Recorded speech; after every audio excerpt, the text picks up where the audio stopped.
చాలా రోజుల తర్వాత వైసీపీ సభ్యులు అసెంబ్లీకి రావడం జరిగింది. అనుకున్నట్లుగానే వాళ్ళు గవర్నర్ ప్రసంగిస్తూ ఉండగానే రచరచ చేశారు. మాకు ప్రతిపక్ష హోదా కావాల్సిందే అని చెప్పి జగన్మోహన్ రెడ్డి పట్టుబట్టడం జరిగింది. అసలు ప్రతిపక్ష హోదా కావాలని చెప్పి జగన్మోహన్ రెడ్డి ఎందుకు పట్టుబడుతున్నారు? ప్రజల సమస్యలను గాలి కొదిలేసి కేవలం ప్రతిపక్ష హోదా ఇస్తేనే వస్తామంటున్నారు. ప్రజల సమస్యల కోసమే ప్రతిపక్ష హోదా కోసం పాటుపడుతున్నారంట. అయితే ఈ నేపథ్యంలో డిప్యూటీ సీఎం పవన్ కళ్యాణ్ గారు స్పందించి మీకు ప్రతిపక్ష హోదా కావాలంటే జర్మనీ వెళ్ళాలి అని చెప్పి కూడా ఆయన సూచించడం జరిగింది. ఇక దీంతో పాటు వల్లభనేని వంశీకి సంబంధించి మైనింగ్కి సంబంధించి అలాగే భూ కబ్జాలకు సంబంధించి కూడా సిట్ విచారణ అయితే వేయడం జరిగింది. 4 సభ్యులతో సిట్ విచారణకి ఆదేశించింది ప్రభుత్వం. ఈ అంశాలకు సంబంధించి ఇవాల్టి డిబేట్లో చర్చించుకుందాం. డిబేట్లో పాల్గొనడానికి మనతో పాటు ఉన్నారు పుచ్చా విజయ్ కుమార్ గారు, టీడీపీ అధికార ప్రతినిధి, అలాగే రావి సౌజన్య జనసేన అధికార ప్రతినిధి, స్టూడియోలో వచ్చేసి నాగార్జున గారు కాంగ్రెస్ అధికార ప్రతినిధి, అలాగే అప్పసాని రాజేష్ గారు ప్రముఖ విశ్లేషకులు. గుడ్ మార్నింగ్ అండి అందరికీ. సార్ రాజేష్ గారు, ముందుగా మీరు చెప్పండి సార్. అసెంబ్లీకి రాను అంటూనే వచ్చారు, కేవలం పదవి కాపాడుకోవడం కోసమే, అంటే ఎక్కడ అనర్హత వేటు వేస్తారా అని చెప్పి వచ్చినట్లుగానే కనిపిస్తుంది. ప్రజల సమస్యల కోసం పోరాడాలంటే ప్రతిపక్ష హోదా కావాలా సార్? అసలు ముందుగా ప్యానెల్లో ఉన్న మిత్రులు అలాగే మహాన్యూస్ వీక్షకులందరూ కూడా శుభోదయం. ఇక్కడ మనం గమనించుకోవాల్సిన అంశం ఏంటి అంటే, నిన్న గవర్నర్ గారి ప్రసంగం జరుగుతూ ఉంది. గవర్నర్ గారు రాబోయే ఆర్థిక సంవత్సరానికి సంబంధించి బడ్జెట్ సమావేశాల సందర్భంగా ప్రభుత్వ ఆలోచన విధానం, వాళ్ళ పాలనా విధానం ఏంటనేది, అలాగే వాళ్ళు తీసుకోబోతున్న నిర్ణయాలు ఏంటనేది స్థూలంగా రాష్ట్రానికి వివరించి చెప్పే ఒక ప్రసంగం. రాష్ట్ర మంత్రివర్గ ఆమోదంతో గవర్నర్ గారు చేసే ప్రసంగం. ఒక్క అక్షరం కూడా గవర్నర్ గారి సొంత పాండిత్యం ఉండదు అందులో. రాష్ట్ర క్యాబినెట్ ఆమోదించిన ప్రసంగాన్ని గవర్నర్ గారు చదువుతారు.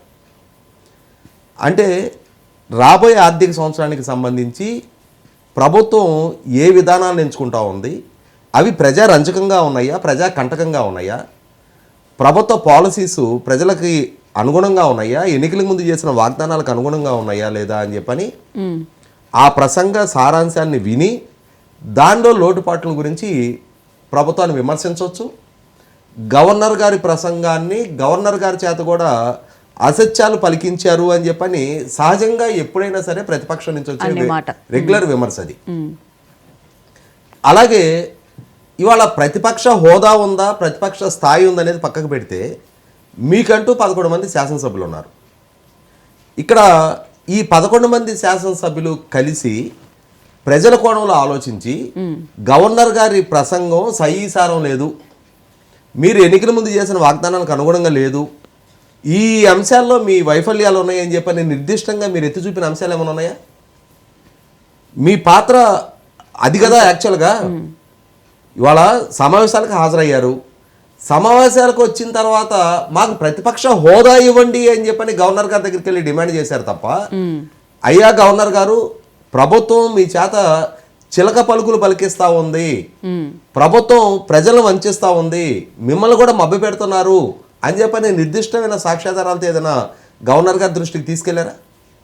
అసలు సిస్సులో ప్రతిపక్ష పాత్ర అంటే అది కదా. ఇక్కడ గమనించుకోవాల్సింది, ఆ పాత్రకి ఎక్కడ ఆ పార్టీ పరిమితం కాల. అసలు ఆ పాత్ర మాది అనేది గుర్తించట్లా.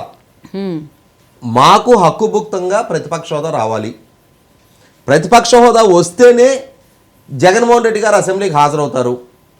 మనకి దూకుడు సినిమాలో బ్రహ్మానందం క్యారెక్టర్ ఒకసారి గుర్తు చేసుకుంటే, తన ఇంట్లో షూటింగ్ జరుగుతూ ఉంటుంది.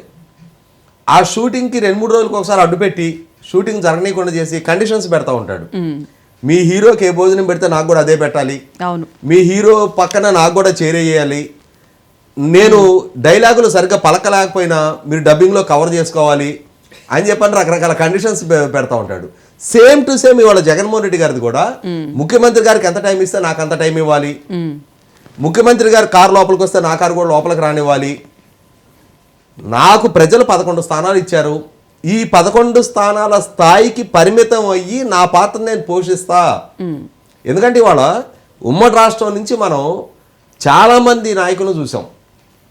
మనకి తెలిసి ఓంకార్ గారు, గుమ్మడి నరసయ్య గారు ఆయా పార్టీ నుంచి ఒక్కొక్కరే సభ్యులు ఉండేవారు. చాలా సమర్థంగా ప్రజల సమస్యల గురించి అసెంబ్లీలో ప్రస్తావిస్తూ ఉండేవారు. అలాగే నోముల నరసమయ్య గారు, జోలకంటి రంగారెడ్డి గారు సిపిఎం పార్టీ నుంచి ఇద్దరే శాసనసభ్యులు ఉండేవారు. జయప్రకాష్ గారు వాళ్ళు చాలా సమర్థంగా వాళ్ళ వాదన వినిపిస్తూ ఉండేవారు. 2004లో కిషన్ రెడ్డి గారు, దొరబాబు గారు బీజేపీ నుంచి ఇద్దరే శాసనసభ్యులు. 2009లో కిషన్ రెడ్డి గారు, లక్ష్మీనారాయణ గారు ఇద్దరే శాసనసభ్యులు. అలాగే 2009లో జయప్రకాష్ నారాయణ గారు. వాళ్ళు ఒక్కొక్క శాసనసభ్యులు ఇద్దరిద్దరు శాసనసభ్యులు ఉన్నా వాళ్ళకి దక్కిన టైంని సద్వినియోగం చేసుకొని సమస్యల పట్ల ప్రభుత్వం దృష్టికి తీసుకొచ్చేవాళ్ళు, వాళ్ళు చేయాలనుకున్న సూచనలు చేసేవాళ్ళు. అంటే ఇక్కడ పనాడికి ఎంతమంది ఉన్నారనేది అవసరంలా.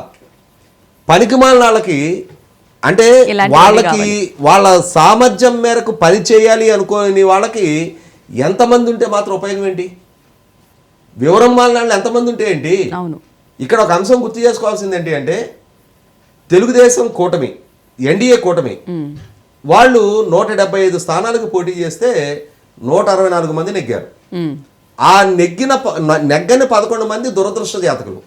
ఎందుకంటే నేను ఎన్నికలకు ముందు నుంచి చెప్తుండేవాడిని, ఈసారి ఎన్డీఏ కూటమిలో బీఫామ్ దక్కించుకున్న ప్రతి ఒక్కళ్ళు అదృష్టవంతులే, వీలైనంత ఎక్కువ మంది గెలుస్తారు. జగన్మోహన్ రెడ్డికి 2019లో దక్కిన నాటికన్నా కూడా ఘనమైన విజయం దక్కబోతుందని చెప్పని పదే పదే చెప్తుండేవాళ్ళు. ఇవాళ అదే నిజమైంది కదా. ఓడిపోయిన 11 మంది గెలిచి సభకెళ్తున్న 164 మందిని చూసి అరే మాకు ఈ భాగ్యం దక్కలేదని చెప్పని బాధపడతా ఉంటారు. అదే వైసీపీ పార్టీలో 175 మంది పోటీ చేస్తే 164 మంది తోటి 11 మంది గెలిచారు.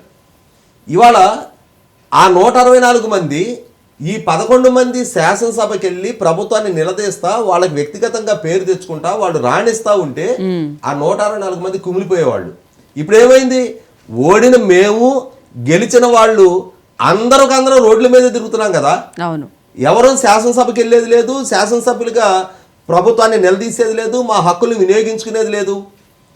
వ్యక్తులుగా సహజంగా ఏ నాయకుడికైనా ప్రతిపక్షంలో గుర్తింపు, గౌరవం పెంచుకోవడానికి ఆస్కారం ఉంటుంది, నాయకులుగా రాణించడానికి ఆస్కారం ఉంటుంది, వాళ్ళలో పోరాట తత్వాన్ని సమాజానికి పరిచయం చేసుకోవడానికి ఆస్కారం ఉంటుంది. కానీ ఆ అవకాశాన్ని పారదోలుకుంటా ఉన్నారు కదా. అంటే ఇప్పుడు ఏమవుతా ఉంది, మనకి ఒక గ్రామాల్లో వాడే సామెత ఒకటి ఉంది, వివరం మాలినాడు కోటలో ఉన్న పేటలో ఉన్న ఒకటే అని చెప్పని.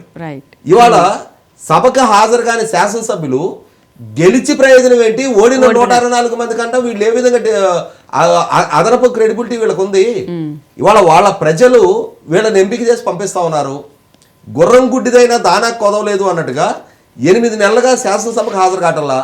మరి జీతభత్యాలు, ఎలవెన్స్లు, ప్రివిలేజెస్ మాత్రం అదే సార్, నేను నిన్న కూడా అదే అడిగాను, అసలు ఎందుకు ఇస్తున్నారు? ప్రజా ధనాన్ని ఎందుకు వాళ్ళకి ఇస్తున్నారు? ఎందుకు స్పీకర్ ఆ విషయంలో ఎందుకు చర్యలు తీసుకోలేకపోతున్నారు అని కూడా అంశం.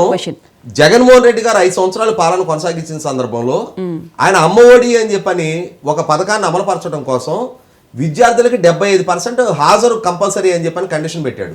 అంటే ఆ కన్సర్న్ విద్యార్థికి అమ్మఒడి దక్కాలి అని అంటే అతను ఆ సంవత్సరంలో 75% హాజరు నమోదు అయితేనే అమ్మఒడి దక్కుతుంది అని చెప్పని. అంటే నీ నుంచి వెళ్ళే ఒక సంక్షేమ పథకానికి 75% హాజరు ఉండి తీరాలని చెప్పని కండిషన్ పెట్టిన నీకు ఇవాళ ప్రభుత్వం నుంచి ప్రివిలేజెస్ పొందడానికి కనీసం 75% వదిలిపెట్టండి, అట్లీస్ట్ 7.5% అయిన అటెండెన్స్ ఉండాలి కదా. ఆ మాత్రం విఘ్నత ప్రదర్శించే విచక్షణ వాళ్ళకి లేదా?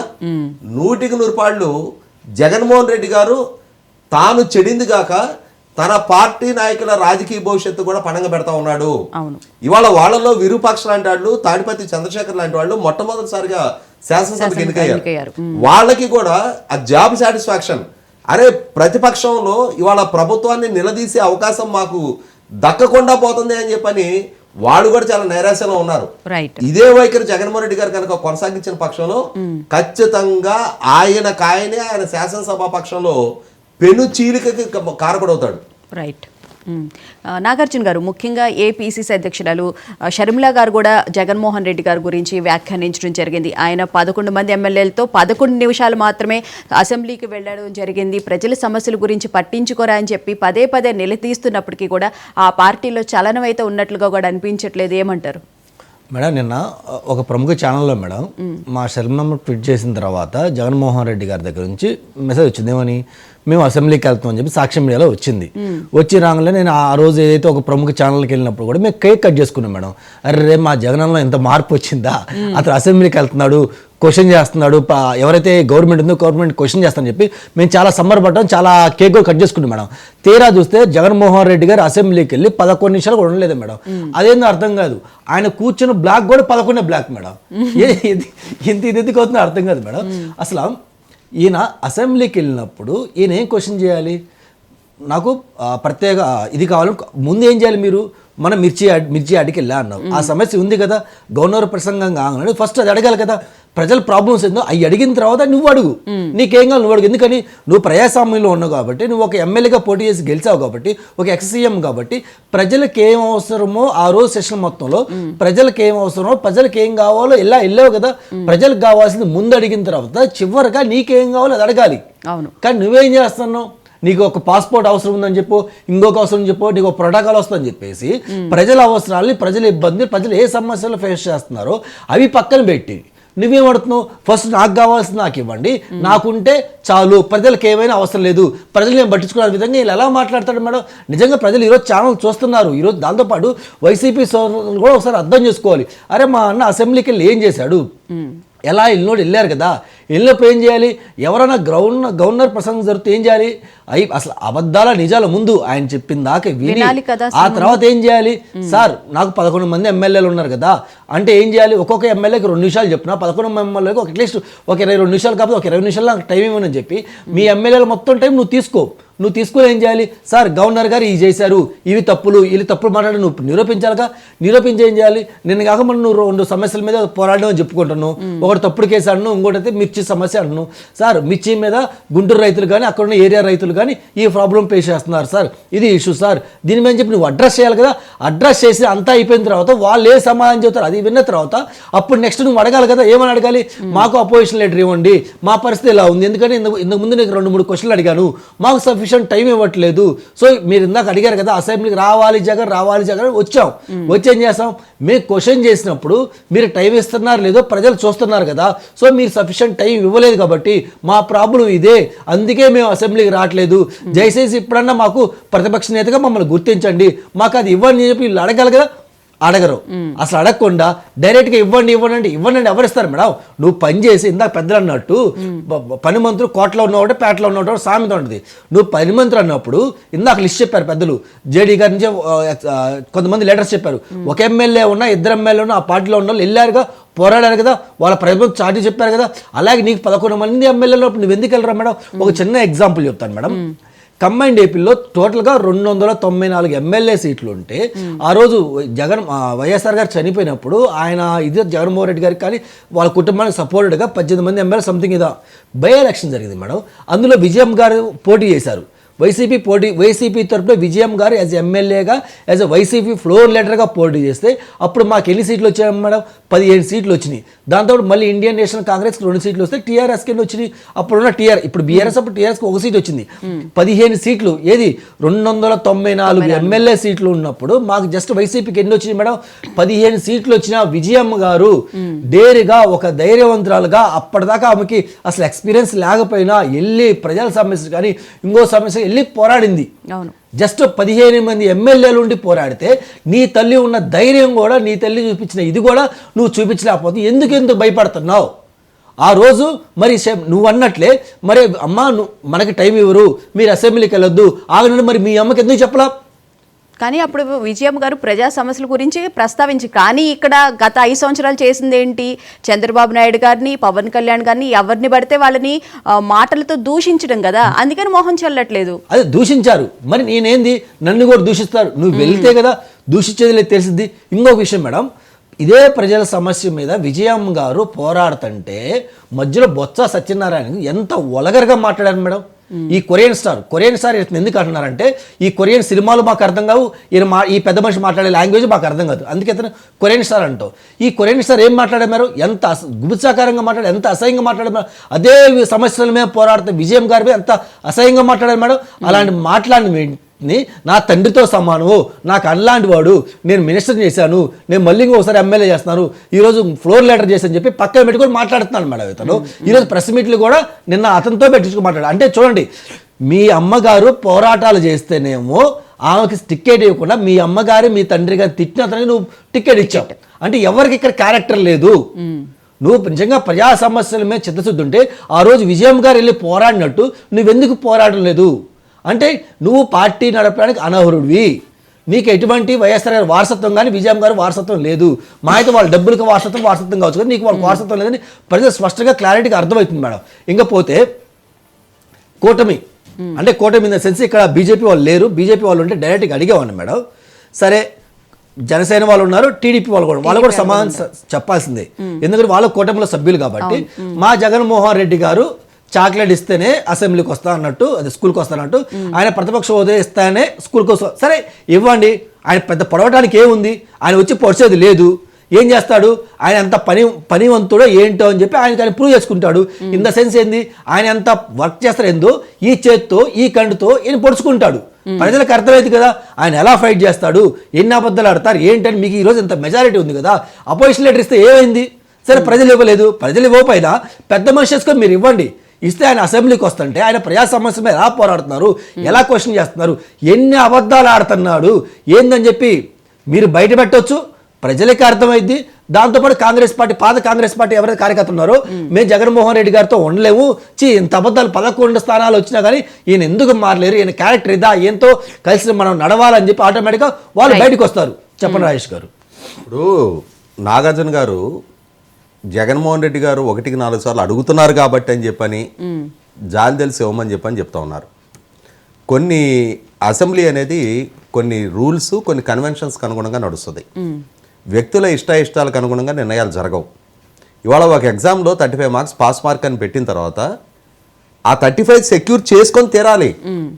అంతేగాని 33 వచ్చాయి 32 వచ్చాయి అని చెప్పని గ్రేస్ మార్కులు ప్రభుత్వాలు ఎప్పుడన్నా ఎక్సెప్షనల్ కేసెస్లో తీసుకుంటాయి. అదే 13 మార్కులు వచ్చిన తర్వాత 22 మార్కులు గ్రేస్ మార్కులు ఇస్తారా? కాబట్టి ఏంటంటే ఇక్కడ ప్రజలు అతనికి 11 స్థానాలు కట్టబెట్టారు. 2014లో ప్రతిపక్ష నాయకుడు హోదా ఇచ్చారు, 2019లో రాష్ట్ర ముఖ్యమంత్రిని చేశారు. ఈసారి అదే ప్రజలు అటు ప్రతిపక్ష హోదా ఇటు ముఖ్యమంత్రి కాదు అని చెప్పని 11 స్థానాలు పరిమితం చేశారు. నీకు ఆ స్థాయి కల్పించిన రోజు వాటిని అనుభవించి ఇవాళ ఆ స్థాయి కల్పించని రోజు కూడా నాకు అదే కావాలి అని అంటే అవును. కాబట్టి ఇక్కడ 100% జగన్మోహన్ రెడ్డి గారు లేవనెత్తుతో ఉన్న వాదనతో ఆ వాదనని సమర్థిస్తూ జారి చూపాల్సిన నెస్టీ కూడా లేదు. రైట్. ఎందుకంటే ఇవాళ జగన్మోహన్ రెడ్డి గారిని 11 స్థానాలు వచ్చినాయి కాబట్టి అని కన్సిడర్ చేస్తారు. రేపు ఇంకొక సభలో 3 వస్తారు, లేదు 1 వస్తాడు. నేను ఒక్కడే ఉన్నా కాబట్టి నాకు ప్రతిపక్ష నాయకుడు హోదా ఇవ్వమంటే అది సాధ్యమా? కరెక్ట్ కాదుగా. రైట్. దీనికి ఒక కంక్లూజన్ అంటే దీనికి నేను కూడా ఆన్సర్ చేయాలి పెద్దలు చెప్పిన దానికి. ఇప్పుడు పెద్దలు ఏం చెప్తున్నారంటే అతను 10% లేదు ఎందుకు ఇవ్వాలన్నారు, అది కాంగ్రెస్ పార్టీ కూడా అంగీకరించింది, ఏకేపిస్తాం, దానికి మేము కాదనలా. ఎందుకంటే ఇదే పెద్ద మనిషి వై నాట్ 175 అని చెప్పి, లేదంటే బాబు గారికి మీకున్న 2-3 సీట్లు లాగేస్తే మీకు అపోజిషన్ లీడర్ కూడా పోయిద్ది కదా అని చెప్పి నా ఇంటికి కూడా బెక్కలేదు ఇలాంటి పెద్ద మాటలు చెప్పాడు. దానికి మనం అందరూ చూసాం, అందుకే వాళ్ళకి 11 సీట్లు ఇచ్చారు, మనం ఒప్పుకోను. ఆయన ఎంత పనిమంతులో మన అందరూ తెలుసు కదా, ఇస్తే ఎందుకు పోయిద్దని నేను ఎందుకన్నానంటే ఇదే ఢిల్లీలో ఐ థింక్ 2015 ఎలక్షన్ అప్పుడు మేడం ఐ థింక్ 70 అసెంబ్లీ స్థానాలు ఉంటే బీజేపీకి ఎన్ని సీట్లు వచ్చాయంటే 4 సీట్లు వచ్చింది మేడం. అంటే 70 స్థానాల్లో 10% ఎంత మేడం, 7 సీట్లు అంటే అబోవ్ రావాలి, 7 సీట్స్ అబోవ్ రావాలి. కానీ బీజేపీకి ఎన్ని సీట్లు వచ్చాయంటే 4 సీట్లు మాత్రమే వచ్చింది. కానీ ఆ రోజు ఆమ్ ఆద్మీ పార్టీ ఎవరైతే ఈ 66 సీట్లు గెలుస్తుందో వాళ్ళు పావని సావనిలే పెద్ద ఇదేం చేసిన వాళ్ళకి ఇచ్చారు కదా. ఇచ్చిన తర్వాత బీజేపీ పని చేస్తుందో తెలిసింది కదా. ప్రాంతం కదా, సో ఒకసారి మళ్ళీ ఎక్కడైనా rules will the rules madam. అక్కడ 10% ఉండాల్సిందే, ఇక్కడ ఎక్కడైనా 10% ఉండాల్సిందే.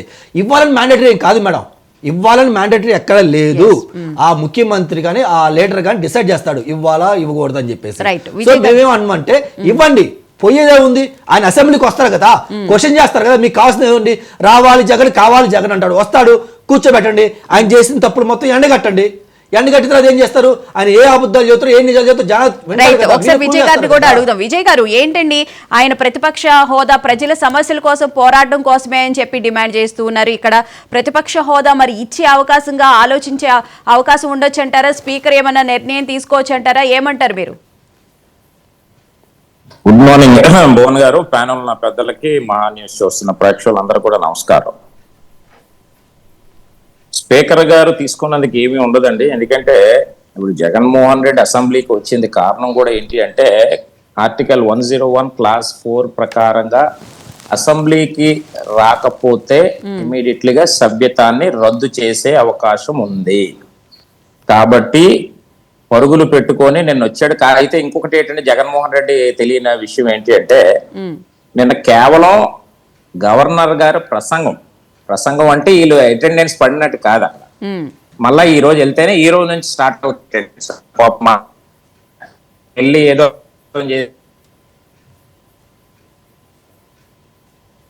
అసెంబ్లీలో ఈ రోజు నుంచి పడతాయి అసెంబ్లీకి వెళ్తే. మరి జగన్మోహన్ రెడ్డి గతంలో కూడా మాట్లాడాడు, వారం క్రితం ఎప్పుడో మాట్లాడినట్టుండే, నేను మీడియాలో ప్రశ్నలు అడుగుతాను,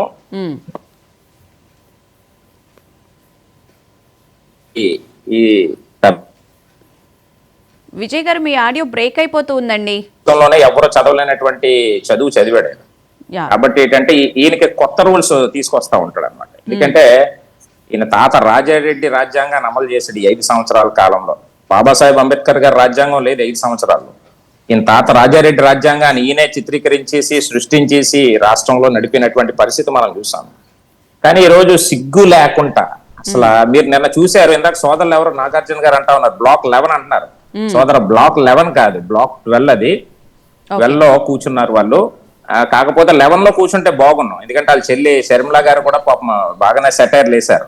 11 గంటలకు మా అన్న 11 మంది మీరు చూసారా లైన్ గా పాపం స్కూల్ పిల్లలు ఎలాగా చాక్లెట్ లైన్ గా 3 లైన్లో కూర్చున్నారు. 1 లైన్ 2 లైన్లు 3 లైన్లు మధ్యలో 3 లైన్లు వరుసగా కూర్చున్నారు. పాపం బాలుడు మంచి బాలుడు లాగా పాపం. అంటే మా అయ్యన్న పాత్రుడి గారు స్పీకర్ గారు 5 స్టార్ చాక్లెట్లు పంపిస్తే తినుకుంటూ కూర్చున్నామో కానీ పాపం అది ఇవ్వలేదు మా అయ్యన్న పాత్రుడి గారు. ఎందుకంటే నేను అయ్యన్న పాత్రుడి గారు అబ్జర్వర్ అండి, నర్సీపట్నం, మా గురువు గారే ఆయన స్పీకర్ గారు. ఎందుకంటే అవునంటే దగ్గర నుంచి చూసినటువంటి వ్యక్తిని. అయ్యన్న పాత్రుడి గారు స్పీకర్ గారు తీసుకున్నటువంటి నిర్ణయాలు ఏదైతే అసెంబ్లీ సాక్షిగా ఉన్నటువంటి రూల్స్ ప్రకారంగా అసెంబ్లీ నడుస్తుంది తప్ప వీళ్ళు ఇష్టాసారంగా మాట్లాడి నాకు ప్రతిపక్ష హోదా, ఇంకా నేను ఎవడో మాట్లాడుతూ ఉన్నాడు ఇందాక కొరియన్ భాష అన్నాడు ఈయన, నత్తిబాబు అంటాం మేము, సుత్తిబాబు నత్తిబాబు అంటాం. బొత్స సత్యబాబునే సుత్తిబాబు నత్తిబాబు అంటాం. ఎందుకంటే నత్తి మాటలు మాట్లాడతాడు, ఎవరికి అర్థం అవ్వదు. మాకు ఇస్తే ఏంటి, మీకు ఏంటి ప్రాబ్లము, మాకు ప్రతిపక్ష హోదా. ఇలాంటి వ్యక్తులు ఈ రోజు రాష్ట్ర రాజకీయాల్లో ఉన్నారంటే చెప్పుకోవడానికి సిగ్గుపడతా ఉన్నామండి భవన్ గారు. ఎందుకంటే చిన్నపిల్లల్లాగా ఇట్లా గొడవ చేసే వ్యక్తులకు కూడా అసెంబ్లీ రూల్స్ ను మార్చి ప్రతిపక్ష హోదా కేటాయించాలంటారు అసలు? అలా కాదండి, ప్రతిపక్ష హోదా కేటాయించినందుకు నువ్వు ఏం ఉద్ధరించావు రాష్ట్రానికి? ప్రజలు నిన్ను చెప్పులతో కొట్టారు, తరిమి కొట్టారు. అరే మీరు పనికి రావురా బాబు జగన్మోహన్ రెడ్డి, రాష్ట్రానికి అల్లకల్లోలం చేసావు, సృష్టించావు, మొత్తం రాష్ట్రాన్ని సర్వనాశనం చేసి 20 సంవత్సరాలు వెనక్కి తీసుకెళ్లిపోయారు బాబు. నీలాంటి వాడు ఈ రాష్ట్రానికి అర్హుడు కాదని చెప్పి ప్రజలు అందుకే కదా 11 సీట్లు ఇచ్చారు. ఆ 11 అన్నా ఇచ్చారు, అది అన్నా ఉండాలి. గతంలో అసెంబ్లీలో మాట్లాడినటువంటి వెకిల్ చేష్టలు ముఖ్యమంత్రి Jagan at the rate of 11. మరి Jagan at the rate of 11 మరి మాట్లాడినటువంటి మాటలో చంద్రబాబు నాయుడు నీకు ఇంకొక 3 గాని తీసేస్తే నీకు ప్రతిపక్ష హోదా ఉండదని చెప్పి వెకిల్ చేష్టలతో ఏ విధంగా విర్రవీగి కొవ్వెక్కి కొట్టుకొని అధికార మదముతో ఏ విధంగా మాట్లాడాడు ఇవన్నీ మనం చూసామండి భువన్ గారు.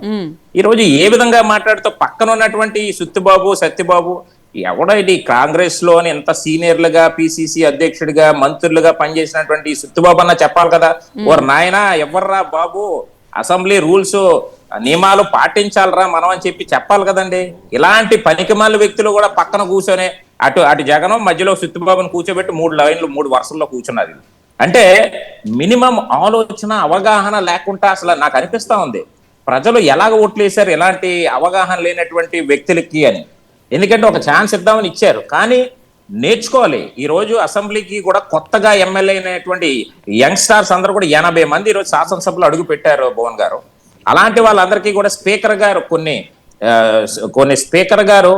కొన్ని ట్రైనింగ్స్ ఇవ్వడం కూడా జరిగింది. ఎలా మాట్లాడాలి అసెంబ్లీలో, ఎలా వ్యవహరించాలి, ఎలాగ బాడీ లాంగ్వేజ్, ఏ విధంగా ప్రజా సమస్యల కోసం మాట్లాడాలి అన్నటువంటి దాని మీద కొన్ని క్లాసులు జరిగాయి. కనీసం క్లాసుల్లో కూడా వీళ్ళు అటెండ్ అవుతే వీళ్ళకి అర్థమయ్యేదేమో. కనీసం క్లాసుల్లో అటెండ్ అవ్వలేదు, ఏమీ లేదు. మాట్లాడితే నాకు ప్రతిపక్ష హోదా ఇచ్చేయండి, నేను ప్రజా సమస్యల మీద నేను మీడియా బయట నుంచి మాట్లాడతాను అంటే ఏం ఉద్ధరించేది రాష్ట్రానికి అని చెప్పి నీకు ప్రతిపక్ష హోదా ఇవ్వాలి? కేవలం ఏంటంటే ఈయన తాలూకా వ్యక్తిత్వాన్ని చూపించుకోవడమే తప్ప ప్రజల సమస్యల మీద పోరాడినటువంటి దాఖలాలు ఎక్కడా లేవు భువన్ గారు. ఇది గమనించాలి. ఎందుకంటే ఇంకోటి మాట్లాడుతూ ఉన్నాడు, దువ్వాడ దువ్విన ఎవడాడు ఉన్నాడండి మాకు టెక్కల్లో, ఆడొకటి మాట్లాడుతున్నాడు, ఎందుకు ఇవ్వరు మీరు, ఎందుకు ఇవ్వరు అంటే, ఒరే నువ్వు ముందు ఆ మీడియాల ముందు నీ అసభ్యమైనటువంటి ఆ రాసలీలలు మానేసి మాట్లాడితే ప్రజలు హర్షిస్తారు. ఆడి పెళ్ళాన్ని వదిలేసి బయటకు వచ్చి ఇంకొక దాంతో రాసలీలలో టీవీల్లోని మీడియాల్లోని మాట్లాడుతూ నువ్వు కూడా మాట్లాడే అంత ఇది ఉందండి, ఇలాంటి అర్హత ఉందా అసలు ఎలాంటి వాళ్ళకి? అంటే ఎలాంటి దరిద్ర కొట్టి ఎమ్మెల్యేలు ఉన్నారు అంటే, ఒకడు బట్టలు ఇప్పి చూపిస్తాడు ఆ గోరెట్ల మాధవ్ అన్నటువంటి వాడు. ప్రజలకు బట్టలు ఇప్పిస్తారు, ఆల్రెడీ బట్టలు ఇప్పుకొనే తిరుగుతా ఉన్నారు రోడ్ల మీద. అయినా కానీ సిగ్గు లేకుండా ఈ రోజు అసెంబ్లీని ప్రసంగం చేస్తున్నటువంటి గవర్నర్ గారికి మర్యాద లేకుండా, సభా సాంప్రదాయాలు పట్టించుకోకుండా ఏ విధంగా వెళ్ళి పోడియం దగ్గర అల్లరి చేశారో ప్రజలు చూశారు. ప్రజలు రేపన్న రోజు వీరికి 11 సీట్లు కూడా వేస్ట్ రా నాయన అని చెప్పి, నాకు తెలిసి ఒక్క సీటు గెలవకుంటారు రేపు 2029లో ఖచ్చితంగా ప్రజలు గుణపాఠం చెప్తారు వీళ్ళకి. ఇంకా సిగ్గు రాకపోతే భువన్ గారు, ఇంకా ప్రజా సమస్యల కోసం నువ్వు ఏం మాట్లాడడానికి వెళ్ళావు? నీకు నిజంగా నీకు ప్రజల సమస్యల మీద మాట్లాడాలి చిత్తశుద్ధి ఉంటే, అయ్యో నాకు ఓటేసి గెలిపించారు, ఈ 11 ఇచ్చారు అంటే నువ్వేం చేయాలి? నువ్వు వెళ్ళి ప్రజా సమస్యల మీద, మొన్న గుంటూరు మిర్చి అని చెప్పి ఏదో అడావిడి చేసావు, election code MLC election code ఉన్నప్పటికీ కూడా కోడ్ని ఉల్లంఘించి ఏ విధంగా మీరు మాట్లాడారో ప్రజలందరూ చూశారు. అంటే మీ సొంత ప్రయోజనాల కోసమే తప్ప ప్రజల కోసం మాట్లాడారని ఈ రోజు రాష్ట్రంలో ప్రజలందరూ కూడా గమనించారు. అలాంటి వ్యక్తులు ఈ రోజు మీరు మాట్లాడుతూ ఉన్నారంటే ఇది ఎంతవరకు కరెక్ట్ అనేది ఒకసారి మనం ఆలోచించాలి. ప్రజలు కూడా ఈ రోజు తెలివిగా ఉన్నారండి, ఇలాంటి వాళ్ళక మనం ఓటేసామని చెప్పి ఆలోచనలో ఉన్నారు. కానీ ఈరోజు జగన్మోహన్ రెడ్డి తీరుగానే మార్చుకోకపోతే ఖచ్చితంగా ఏదైతే ఈ రోజు స్పీకర్ గారు, నాకు తెలిసి ఈ రోజు కొన్ని నిర్ణయాలు ఉంటాయండి, అసెంబ్లీలో నిర్ణయాలు తీసుకుంటారు. ఖచ్చితంగా వీళ్ళు హాజరు కాకపోతే వీళ్ళ అసెంబ్లీ సభ్యత్వాన్ని ఖచ్చితంగా రద్దు అవుతుంది, అనర్హత వేట వేస్తారు, అందులో no doubt at all. Jaganmohan Reddy ఏదో షోయింగ్కి వెళ్ళి అక్కడ మీరు చూసారు, లోపలికి వస్తూ ఉంటుండే నమస్కారాలు ఇట్టేస్తారు, జనాలు లేరు అక్కడ, జనాలు లేరు, ఎవరికి పెడతాడో తెలియట్లేదు నమస్కారాలు. అంటే పిచ్చి బాగా ముదిరిపోయింది జగన్మోహన్ రెడ్డి. గతంలో కూడా లండన్ వెళ్ళి ఏవో ట్రీట్మెంట్లు చేసుకున్నాడు, ఆ మెంటల్ ఇది జగన్మోహన్ రెడ్డికి ఇంకా ఉంది. ఎందుకంటే మీరు చూసారు, ఆత్మలతో మాట్లాడతాడు, పైకి చూస్తాడు, ఒక్కడే నవ్విసుకుంటా ఉంటాడు, మీరు గమనించారో లేదో పాపం.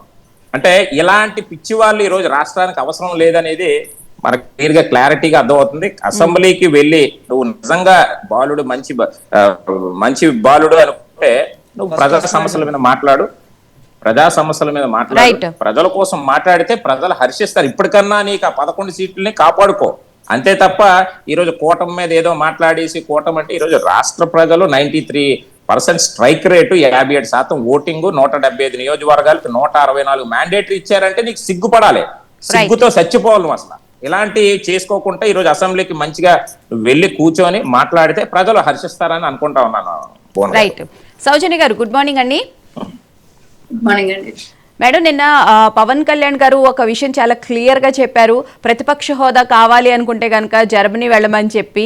సో మరి మనం ప్రతిపక్ష హోదా కావాలంటే జగన్మోహన్ రెడ్డి గారు అక్కడికి వెళ్తే బాగుంటుందేమో కదా? భువన్ గారు, మీకు ప్యానల్ ఉన్న సభ్యులకి అలాగే మహాన్యూస్ వీక్షకులకి నా నమస్కారాలండి. అంటే ప్రతిపక్ష హోదా కావాలి అంటే ఏ అసెంబ్లీకి తగ్గట్టుగా ఒక బైలా ఉంటది, ఆ బైలా ప్రకారమే ఏదైనా అక్కడ నిర్ణయాలు జరుగుతూ ఉంటాయి కాబట్టి, సో అక్కడ అవకాశాలు ఉండొచ్చు కాబట్టి పవన్ కళ్యాణ్ గారు ఆ మాట చెప్పడం ఏమో, ఇంకా అక్కడికి వెళ్ళి కూడా నాకు కావాలి అని చెప్పి అడుక్కుంటా ఉంటాడేమో జగన్. సో ఇక్కడ మనం ఆలోచించాల్సింది ఏంటంటే, ఇందాక కాంగ్రెస్ ప్రతినిధి గారు చెప్పినట్టు ఒకవేళ అంటే అసలు బయలా ప్రకారం ఏది జరగాలి అదే జరుగుద్ది, నాకు తెలిసి ముఖ్యమంత్రి నిర్ణయించాలి అనేది, వాళ్ళ నిర్ణయాలతో ఇలాంటివి జరుగుతాయి అనేది అయితే కాదు. ఒకవేళ అలాంటి ఏదన్నా మాక్సిమం జరగాలన్నా ఎదుటి వ్యక్తి ఏంటి, అతని మనస్తత్వం ఏంటి, అతను నిజంగా రాజ్యాంగబద్ధంగా మాట్లాడతాడా, ప్రజల సమస్యలు మాట్లాడతాడా, లేకపోతే ఇవన్నీ కూడా పరిధిలో తీసుకోవాలి కదా.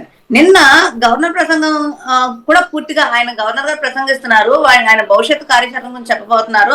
సో ఆ కార్యాచరణకి మన ఆమోదం ఏంటి, మన ఆలోచన ఏంటి, మన ఇదేంటి అని పంచుకునే పరిస్థితి ఆ టైంను కూడా ఉండలేక ఈరోపే పోడియం దగ్గరికి వెళ్ళిపోయి, అంటే గతంలో మనం చూసాం విసిగిపోయాం. అసలు ప్రజలు కూడా అది విసిగిపోయే ఆ 11 సీట్లకు పరిమితం చేసినప్పుడు, అప్పుడు మనం ఒకవేళ ప్రతిపక్ష హోదా ఒకవేళ నిజంగానే చేతుల్లో ఉండదు 100%, ఒకవేళ ఉన్నా ఇస్తే ప్రజలను అవమానించినట్టు. ఈ రాజ్యాంగబద్ధంగా ఏర్పడిన వ్యవస్థ ఏదైతే ఉందో ఆ వ్యవస్థని గౌరవించే ప్రజలు ఎవరైతే ఉన్నారో వాళ్ళని మనం అవమానించినట్టుగా భావించాలి. ఎందుకంటే మాకు వద్దు బాపోయి అని చెప్పని తీసుకెళ్లి పక్కన పెట్టారు. ఆ పక్కన పెట్టిన పరిస్థితిని మళ్ళా మనం అవకాశం ఇస్తే పోనీ అవి సద్వినియోగం చేసుకుంటారా అంటే పొరపాటును కూడా సద్వినియోగం చేసుకోరండి. ఎంతసేపు ఇప్పుడు మీడియా ముందు మాట్లాడతాము, అసెంబ్లీలో సమాధానం చెప్పాలి ఎందుకన్నారంటే మీడియా ముందు మాట్లాడితే ఎదుట సమాధానం చెప్పడానికి ఉండదు. ఓకే, అసెంబ్లీలో ఆపోజిట్ గా నిజంగా నిన్న వచ్చి ఆ మిర్చి గురించో లేకపోతే దేని గురించో ఆయన ఏదైతే మీడియాలో ఒక 4-5 సార్లు వచ్చి మాట్లాడాడు, ఆ అంశాలన్నీ తీసుకొస్తే ఆ శాఖపరమైన సమాధానాలు వస్తాయి కదా, అది ప్రజలు చూస్తారు కదా. కాబట్టి అక్కడ ఈయన దొరికిపోతాడు. ఈయన ఏంటంటే ఈయన ఒక ఎదవని చెప్పని తేలిపోతా ఉంటది ప్రజల విషయంలో. అందుకని అలా ఆయన రాడు అసెంబ్లీకి ఒకవేళ వచ్చినా ఇదిగో ఇలా ఆపోజిట్ గా ఒక సంభాషణలు కానీ లేకపోతే ప్రశ్నలకి జవాబులు కానీ ఇలాంటి ఇచ్చే పరిస్థితి ఉంటే అసలు రాడు. ఎందుకంటే ఆ ప్రశ్న వేసేదానికి జవాబు చాలా గన్ షాట్ గా వస్తుంది కాబట్టి అది ప్రజలు చూస్తే ఈ 11 కూడా మనం ఉండము, మనం చేసే పనులన్నీ మనం ఏదైతే అక్రమాలు చేసా అన్యాయాలు చేసా మొత్తం అంతా వరల్డ్ వైడ్ గా ఇది వెళ్ళిపోతుంది కాబట్టి వెళ్ళకూడదు అని చెప్పని నిర్ణయించుకున్నాడు. దానికి ముసిగేసినట్టుగా మాకు ఖచ్చితంగా ఇది ఎలా ఇవ్వరని తెలిసి మాకు ప్రతిపక్షం కావాలని చెప్పని పోట్లాడతా ఏదో చిన్నపిల్లలు మారం చేస్తారు కదా, వాళ్ళకి ఒకటి కావాల్సి ఉంటది కానీ ఇంకొకటి అడుగుతా ఉంటారు. అది ఎలాగో పేరెంట్స్ ఇవ్వరని తెలిసి చేస్తా ఉంటారు అన్నమాట. అలాగా జగన్మోహన్ రెడ్డి కూడా ఇది ఎవరని తెలిసి కావాలని కాలయాపన చేయడం కోసం మాత్రమే ప్లస్ బయటకు వచ్చి నన్ను మాట్లాడనివ్వట్లేదు. ఈ కక్ష సాధింపు చర్యలు మేము గత ప్రభుత్వంలో మేము ఎలా చూసుకున్నాం, ఇప్పుడు ఎలా చూస్తున్నారు, ఇవన్నీ కూడా ప్రజలకి మసిపూసి మారేగా చేసినట్టుగా చేయడానికి ఉద్దేశంతో మాత్రమే అతను చేసే ప్రయత్నాలు తప్పితే ఎక్కడా కూడా ప్రజాస్వామ్యబద్ధంగా ప్రశ్నించే హక్కు ఉందనో లేకపోతే ప్రతిపక్ష పార్టీ ఒకవేళ ప్రతిపక్షంగా మాకు ఇస్తే మేము ప్రజల సమస్యల మీద పోరాడతామనో లేకపోతే ప్రజల సమస్య తీసుకొచ్చి అసెంబ్లీలో వ్యక్తపరుస్తామనో ఇలాంటి అంశాలు ఎక్కడా కూడా అతనికి ఉండవు. నిజంగా ఉండేలాకైతే ఆ 11 సీట్లకు ఉండవు. అందులోనూ ప్రజలు విసిగిపోయి అవకాశం ఇచ్చినప్పుడు ఖచ్చితంగా దాన్ని గౌరవించే బాధ్యత కుటుంబ ప్రభుత్వానికి ఉంది. కాబట్టి ఈ అంశాలన్నీ పరిగణలో తీసుకొనే ఆయన అంత యాగి చేసే పరిస్థితి ఉంటుంది. పైగా మనం చూసుకున్నట్టయితే నిజంగా అంటే మన లాస్ట్ టైం జరిగినప్పుడు అసెంబ్లీ జరిగినప్పుడు చాలా ప్రశాంతంగా ఉందని చూడటానికి కూడా చాలా కనుల వినుగా ఉంది. ఎన్నో సంవత్సరాల తర్వాత అసెంబ్లీ ఇంత ప్రశాంతంగా ఉన్నట్టు వాయిదాలు లేకుండా ప్రశాంతంగా చాలా ప్రశ్నోత్తరాలతో జవాబులతో అక్కడ ఉన్నది కుటుంబ ప్రభుత్వం ఒకటే ఉన్నప్పటికీ కూడా శాఖపరమైన ప్రశ్నలతో చాలా చక్కగా జరిగింది.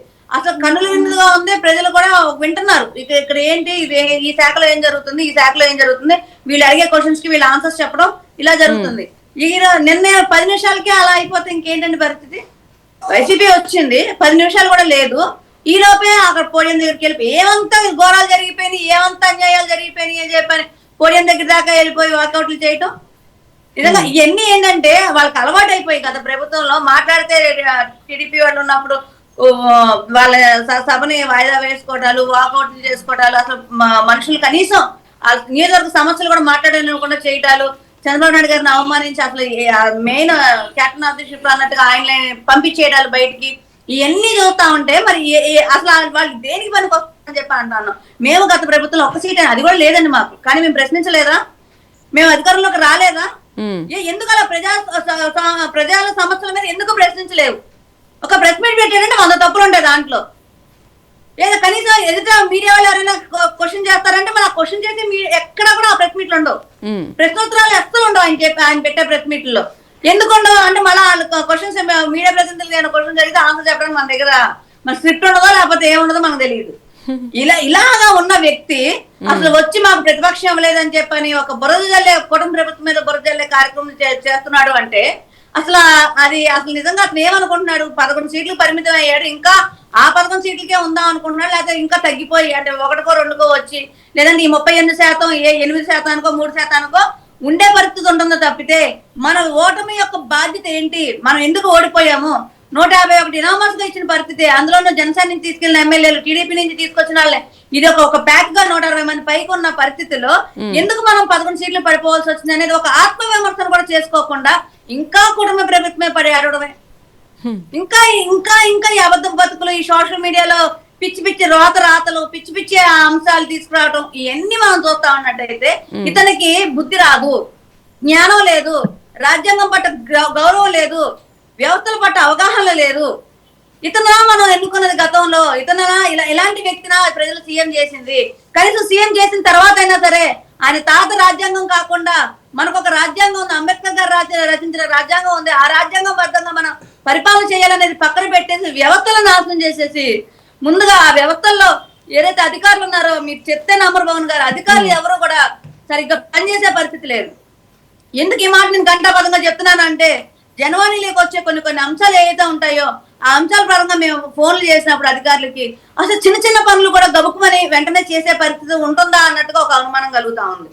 అంటే అదేమంటే అనుకోవచ్చు ఏ కుటుంబ ప్రభుత్వం చేయలేకపోతుందా లేకపోతే ఇంకోటి అని కాదు. ఇక ప్రజాప్రతినిధులు ఎంత నిబద్ధతగా నిజాయితీగా ప్రజలకి మంచి చేయాలని ఉంటారో అంతే నిజాయితీగా అధికారులు కూడా పని చేస్తేనే ఈ గాడి తప్పిన వ్యవస్థని గాడిలో పెట్టడానికి అవకాశం ఉంటుందండి. Right, thank you so much. Thank you so much Soujanya garu, thank you so much Vijay Kumar garu, thank you so much Nagarjuna garu, thank you so much Appasani Rajesh garu డిబేట్లో పాల్గొన్నందుకు.